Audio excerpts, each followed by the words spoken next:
কিছু মানুষের স্বভাব কখনোই বদলাবে না। পিয়াপুর বিয়ে হয়েছে এটা নিয়ে পাবলিকের এত মাথা ব্যথা কেন? অন্য কেউ নিজের মতো সুখে থাকলেই আমরা বাঙালিরা পিছনে লেগে যাই। এটাই বুঝি আমাদের স্বভাব। যেমন অনেকে বলতেছে ও তো আগে ব্রাইডাল শুটে অনেক ভালো সাজতো, নিজের বিয়েতে এত সিম্পল কেন? তোমরা হয়তো ভুলে যাও, শুট আর নিজের বিয়ের অনুভূতি এক না। পিয়া আপু নিজের মতো করে সাদামাটা বিয়েটাকে উপভোগ করছে, সেটা তার ব্যক্তিগত পছন্দ। তাতেও মানুষের সমস্যা। এক্স কার নাই ভাই, সবারই আছে।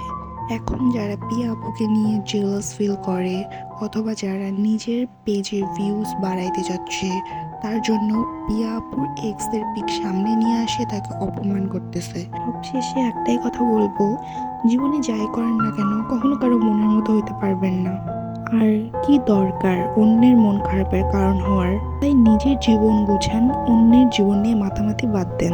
যারা পিয়া আপুর শুভাকাঙ্ক্ষী আছো তারা দোয়া করবা সে যেন সুখে থাকে, হ্যাপি থাকে। ভিডিওটি ভালো লাগলে লাইক, কমেন্ট, শেয়ার করতে ভুলবেন না। Thank you for watching this video.